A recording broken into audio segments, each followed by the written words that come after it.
वजह से वो बेचारी एक कुएं में जाकर अपनी आत्महत्या कर ली। क्यों?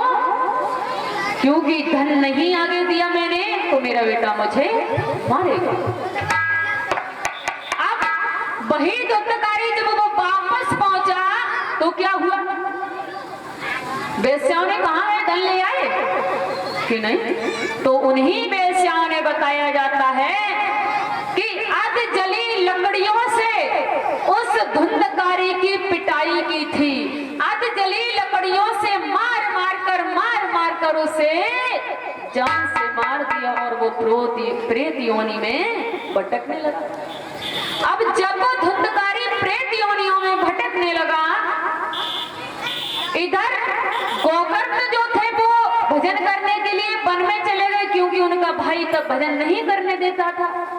कुछ समय व्यतीत होने के बाद में उनके भाई गोकर्ण जब घर आए तो उन्होंने देखा रात्रि के समय सोए हुए थे, तो कभी गाय, कभी भैंस, कभी बकरा बन बन कर अनेक रूपों में, भिन्न भिन्न रूपों में आ रहे थे सामने। गोकर्ण ने पूछा, रे तुम कौन हो जो भिन्न भिन्न रूप धारण करके मेरे सामने आ रहे हो? लेकिन भेष बदल बदल कर वो आत्मा तो आ रही थी, लेकिन उसकी जिह्वा नहीं खुली। उसी समय पर गोकर्ण ने अपने कमंडल से जल लिया और जल के छींटे जब उस प्रेत आत्मा पर मारी तो उसकी जिह्वा खुल गई और कहा कि भैया मैं तुम्हारा भाई धुंधकारी हूँ, मुझे वेश्याओं ने अधजली लकड़ियों से मार मार कर मुझे मार दिया है, इस वजह से मैं प्रेत योनि में भटक रहा हूँ। भैया मेरा उद्धार कीजिए, आप मेरा उद्धार कीजिए। मेरा उद्धार सिर्फ आप ही कर सकते हो और कोई नहीं कर सकता। उसी समय पर धुंधकारी के भाई जो गोकर्ण थे वो वन में जाकर जब गए थे तो उन्होंने सूर्य की तपस्या की थी। उसी समय पर सूर्य की उन्होंने ध्यान रखा और सूर्य देवता ने उन्हें बताया कि गोकर्ण तुम्हारे भाई का उद्धार इस प्रकार से नहीं हो सकता जैसे आप समझ रहे हैं। पहले आप इन्हें सर्वप्रथम वही श्रीमद् भागवत कथा का पान कराइए, इसी से आपके भाई का उद्धार हो सकता है। और प्रमाण ये देते हैं कि गोकर्ण जो थे उन्होंने अपने भाई के लिए 7 गांठ के बांस को पांडाल में गाड़ दिया था, भूमि पर गाड़ दिया था और अपने भाई को उसी बांस पर स्थान दे दिया था। कहां? उसी बांस पर स्थान दे दिया था।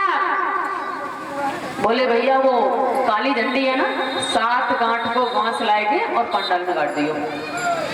बताते हैं कि पहले ही दिन की जब कथा गोकर्ण के भाई धुंधकारी ने सुनी तो पहली गांठ चटक गई, दूसरे दिन की सुनी तो 2 गांठ चटक गई।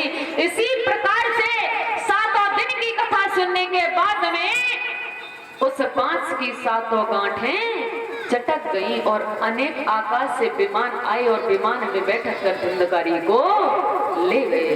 बोलिए राशि में हरि भगवान की।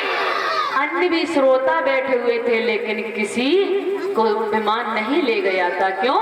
क्योंकि धुंधकारी को तो उद्धार करना था, अपना उद्धार ही चाह रहा था, इस वजह से उसने मन से कथा सुनी थी। जो मन से कथा सुनेगा उसका उद्धार पहले भी था और आज भी है, आगे भी रहेगा।